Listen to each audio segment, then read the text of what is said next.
Minha gente querida, muito bem-vindos, muita alegria, muita paz. E começamos com o livro Espiritualidade e Vida, de Haroldo Dutra Dias. Muitas pessoas possuem propósitos lindos, mas constroem sobre a areia. Outras, conscientes de seus valores, escolhem acertadamente edificar sobre a rocha dos valores e resistem às crises, às tempestades e dificuldades em razão da integridade de suas vidas.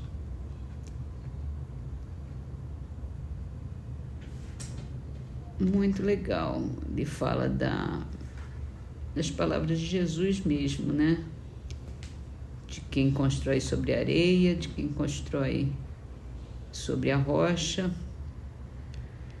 E a gente precisa ter bons fundamentos, boas bases para edificar valores, edificar nossa vida. Na verdade, é nos edificarmos, né? A nossa própria formação que é a vida.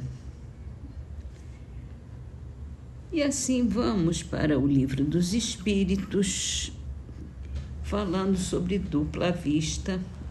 Kardec perguntou: a segunda vista aparece espontaneamente ou por efeito da vontade de quem a possui como faculdade? Na maioria das vezes é espontânea, porém a vontade também desempenha, com grande frequência, papel importante no seu aparecimento.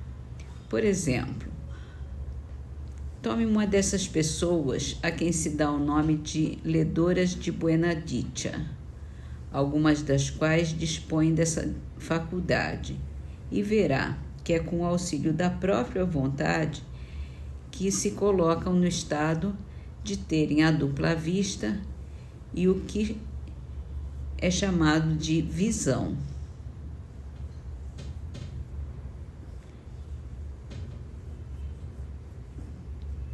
Quer dizer que é uma faculdade que pode ser desenvolvida,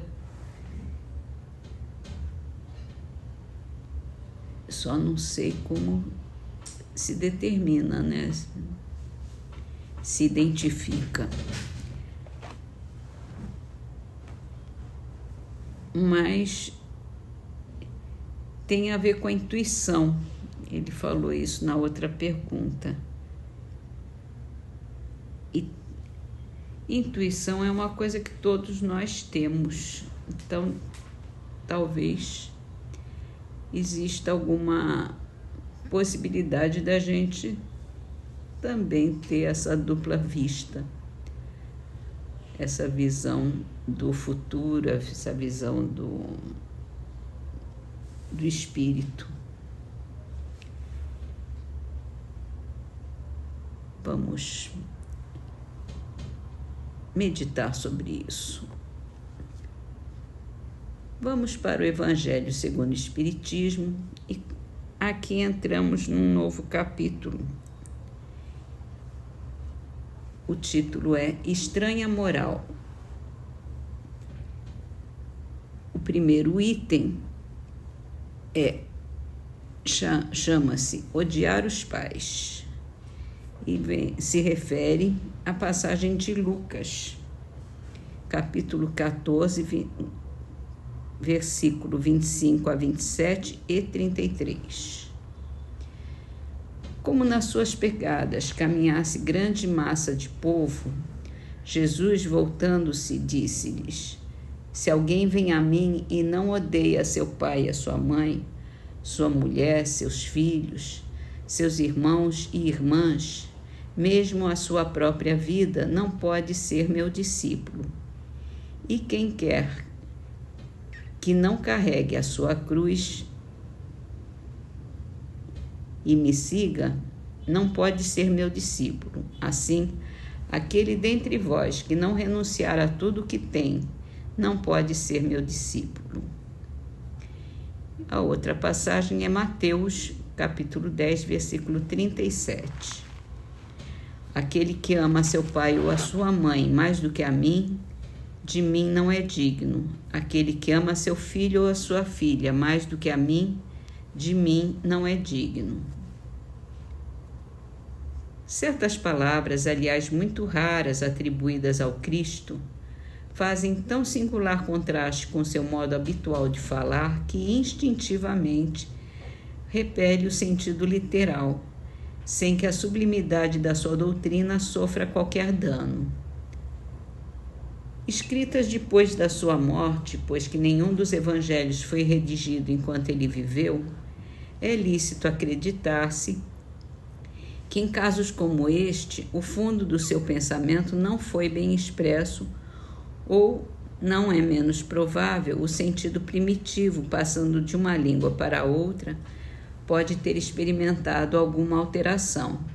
Basta que um erro seja cometido uma vez para que os copiadores o repitam, como se dá frequentemente com relação aos fatos históricos. O termo odiar nesta frase de Lucas, se alguém vem a mim e não odeia seu pai e sua mãe, está compreendido nessa hipótese. A ninguém acudirá atribuí-la a Jesus.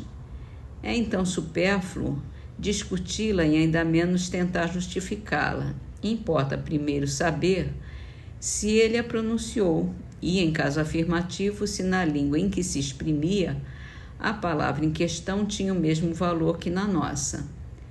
Nessa passagem de João, aquele que odeia a sua vida neste mundo a conserva para a vida eterna, é indubitável que ela não exprime a ideia que lhe atribuímos.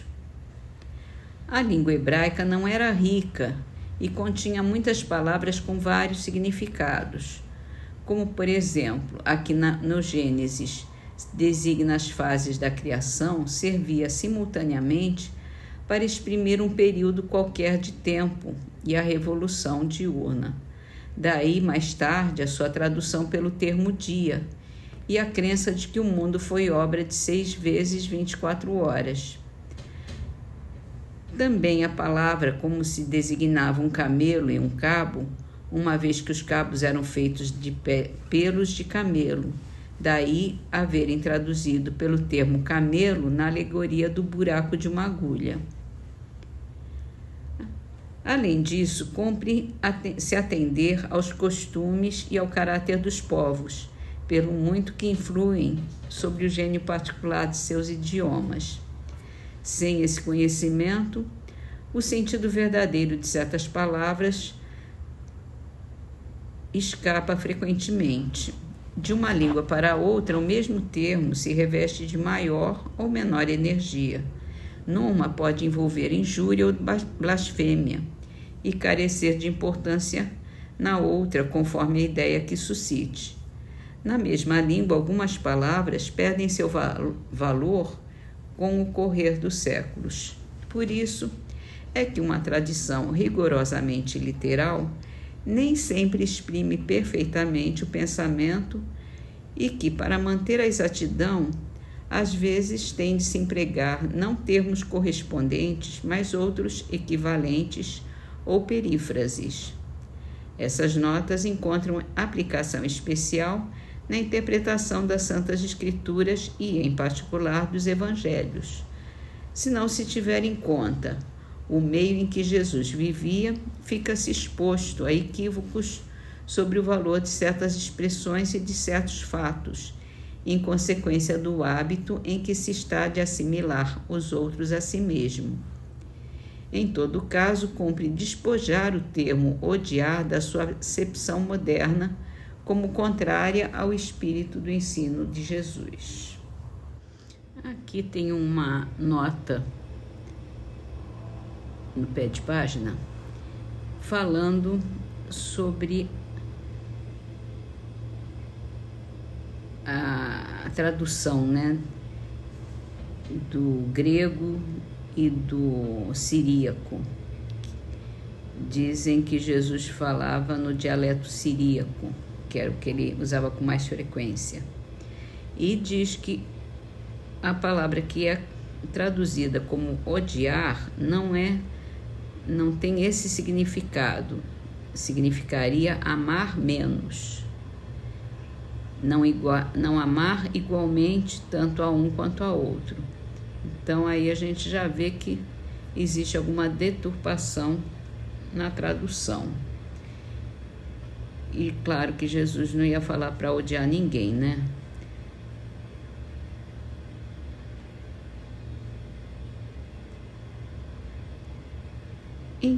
E aí, eu acho que a gente tem que ter essa capacidade de ir além da tradução, de ver qual é o sentido que pode ter essas passagens. Porque essa passagem de Mateus, quando ele fala: aquele que ama seu pai ou sua mãe mais do que a mim, ou aquele que ama seu filho ou sua filha mais do que a mim, é porque tem o sentido do amor a Deus também, né?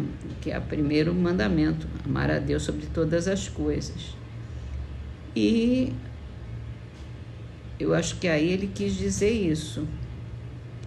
E que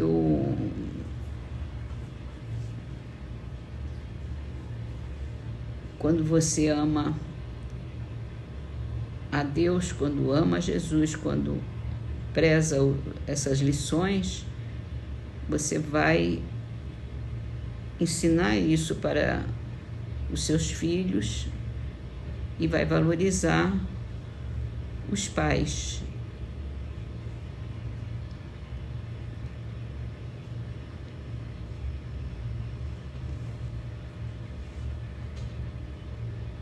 Eu acho que é basicamente esse sentido.